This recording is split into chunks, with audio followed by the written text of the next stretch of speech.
नमस्कार, KP news के 10 बजे के कर्नाटका बुलेटिन में आपका स्वागत है। मैं अश्विनी आपके साथ। आइए सबसे पहले एक नजर डालते हैं अब तक के मुख्य समाचारों पर। एमएलसी मलकापुरे ने चिलरगी गांधी में भूमि पूजन किया। एसटी भवन का काम शुरू हुआ।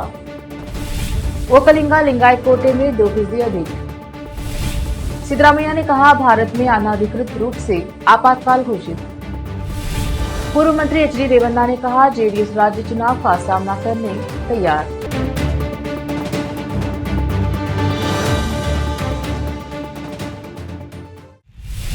समाचारों का सिलसिला शुरू करते हुए देखते हैं समाचार विस्तार से। पहले समाचार स्थानीय। बीदर तालुके के चिलरगी और गादगी गांव में शनिवार को एसटी भवन का काम शुरू किया गया। दोनों ओर से विधान परिषद सदस्य रघुनाथ राव मलकापुरे ने कार्य का शिलान्यास किया और कहा कि 2 गांवों में कुल 40 लाख रुपए की लागत से कार्य कराया गया है। इस सेगमेंट की लंबे समय से चली आ रही मांग को पूरा किया गया है। उन्होंने कहा कि कार्यों को गुणवत्ता के साथ पूरा किया जाना चाहिए और समय पर पूरा किया जाना चाहिए। केंद्र और राज्य की डबल इंजन सरकार ने बुनियादी ढांचे के साथ साथ किसानों और गरीबों की आर्थिक स्थिति में सुधार के लिए कई योजनाएं लागू की हैं। पीएम मोदी के नेतृत्व में भारत दुनिया में पहले स्थान पर है।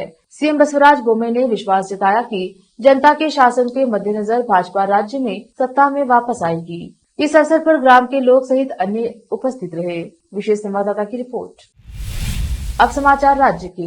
शुक्रवार को अपनी आखिरी कैबिनेट बैठक में एक बड़े फैसले में भाजपा सरकार ने सेकेंड बी श्रेणी के तहत मुसलमानों के लिए 4% अन्य पिछड़ा वर्ग ओबीसी आरक्षण को खत्म करते हुए ओकलिंगा और लिंगायत प्रत्येक के लिए 2% आरक्षण बढ़ाने को मंजूरी दे दी। राज्य मंत्रिमंडल ने अनुसूचित जातियों के लिए उनकी आबादी के आकार के आधार पर प्रतिशत आधारित कोटा आवंटित करके आंतरिक आरक्षण को भी मंजूरी दे दी है। जिन मुस्लिमों को ओबीसी धार्मिक अल्पसंख्यक के सेकेंड बी के तहत 4% आरक्षण मिल रहा था, उन्हें अब 10% आर्थिक रूप से कमजोर वर्ग कोटे में ले जाया जाएगा। इससे वोकलिंगाओं के लिए मौजूदा 4% से 6%, जबकि लिंगायतों के लिए 5 से 7% तक आरक्षण बढ़ जाएगा। पंचमसाली समुदाय के सदस्यों के बारे में पूछे जाने पर जो सेकेंड डे आरक्षण श्रेणी के तहत रखे जाने की मांग कर रहे थे, मुख्यमंत्री बसवराज बोम्मई ने कहा कि सरकार सेकेंड डे को नहीं छोड़ेगी, जिसमें वर्तमान में पिछड़े वर्गों को 15% आरक्षण दिया गया है। उन्होंने कहा कि वोकलिंगा और लिंगायत अब 2D और 2C के तहत आते हैं। कांग्रेस नेताओं ने मानहानि के एक मामले में दोषी ठहराए जाने के बाद एआईसीसी के पूर्व अध्यक्ष राहुल गांधी को सांसद पद से अयोग्य ठहराए जाने को लेकर शुक्रवार को केंद्र पर निशाना साधा। उन्होंने कहा, संसदीय लोकतंत्र में यह काला दिन है। पूर्व सीएम सिद्धरामैया ने कहा कि मोदी सरकार ने इस तरह का कदम उठाकर अपनी कायरता का प्रदर्शन किया, क्योंकि वह राहुल द्वारा बोले गए सच को पचा नहीं पा रही है। हम इस तरह के अन्याय के खिलाफ लड़ेंगे। भारत में अनाधिकृत रूप से आपातकाल घोषित कर दिया गया है। केंद्र ने नरेंद्र मोदी, बीजेपी और एनडीए सरकार के खिलाफ बोलने वालों को चुप कराने के लिए ऐसा फैसला किया है। पूर्व सीएम ने आरोप लगाया कि केंद्र अन्याय के खिलाफ बोलने वालों को दबाने की कोशिश कर रहा है।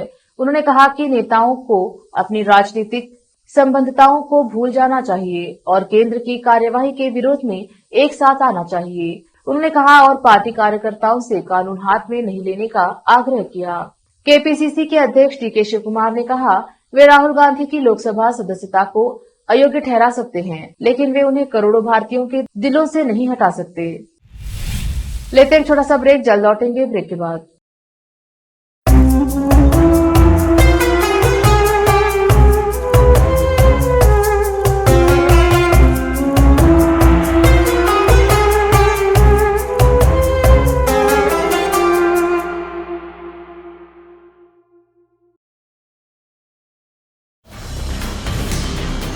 हिंदुस्तान के हर कोने में हम हैं मौजूद।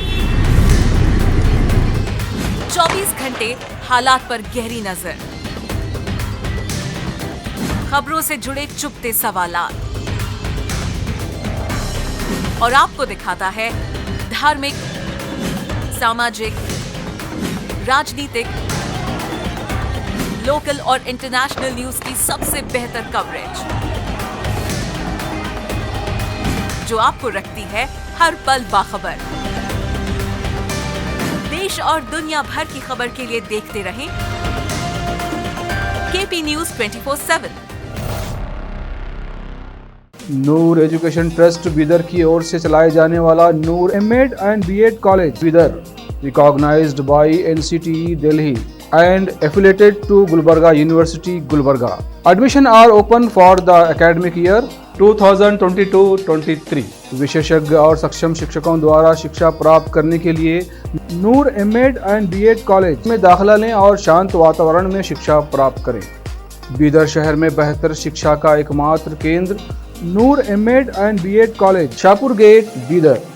Phone numbers 9945283920, 8482221297।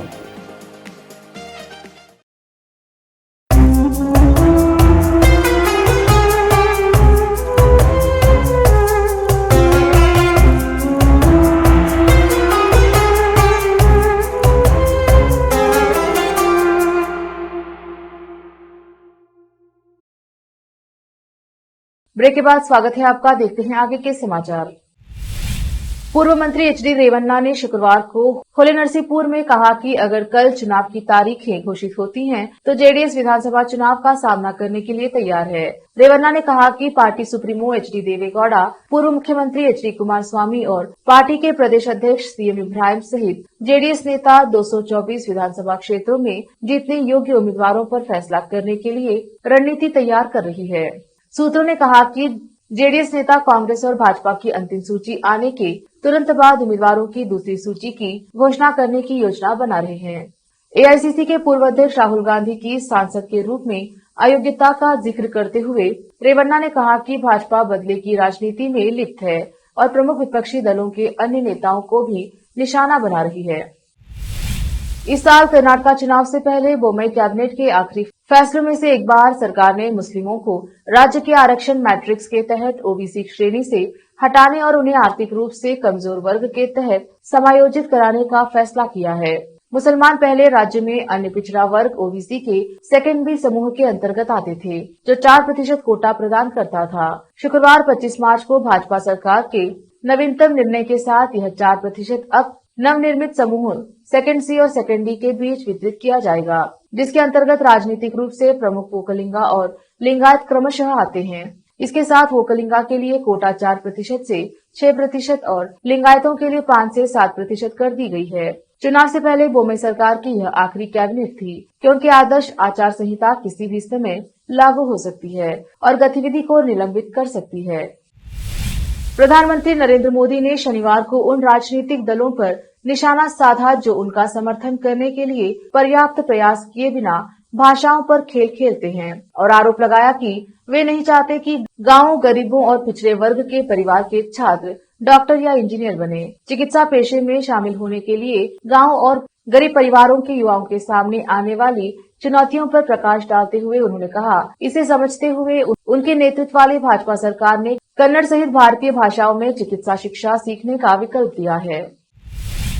प्रधानमंत्री मोदी ने शनिवार को इस मुदेनहल्ली में दूरदर्शी सिविल इंजीनियर, प्रशासक और राजनेता सर मोक्षगुंडम विश्वेश्वरैया को उनके जन्मस्थान पर श्रद्धांजलि अर्पित की। कर्नाटक के मुख्यमंत्री बसवराज बोम्मई के साथ मोदी ने सर एम विश्वेश्वरैया स्मारक पर पुष्पांजलि अर्पित की और बाद में उन्हें समर्पित संग्रहालय का दौरा किया, जिसमें उनके कुछ सामान शामिल हैं। सर एमवी, जैसा कि उन्हें लोकप्रिय रूप से संदर्भित किया जाता है, ने 1912 से 1918 तक महाराजा के अधीन मैसूर के 19वें दीवान के रूप में कार्य किया था। आधुनिक मैसूर अब कर्नाटक के निर्माता माने जाने वाले उनके जन्मदिन 15 सितंबर 1861 में जन्म को हर साल अभियंता दिवस के रूप में मनाया जाता है। उन्हें 1955 में भारत सरकार द्वारा भारत रत्न से सम्मानित किया गया था।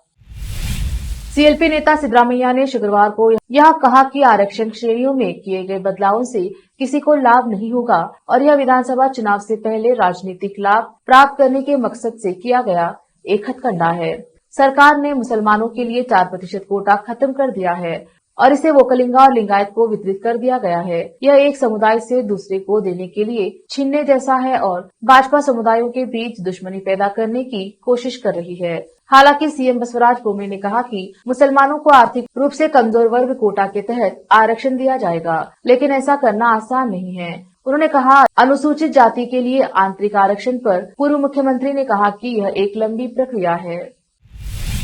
फिर से एक नजर मुख्य समाचारों पर। एमएलसी मलकापुरे ने चिलरगी गांधी में भूमि पूजन किया। एसटी भवन का काम शुरू हुआ। ओकलिंगा लिंगायत कोटे में 2% अधिक। सिद्धरामैया ने कहा, भारत में अनाधिकृत रूप से आपातकाल घोषित।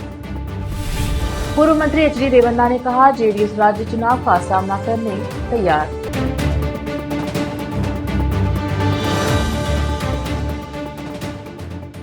केपी न्यूज के कर्नाटका के बुलेटिन में आज इतना ही। देखते रहिए केपी न्यूज 24/7।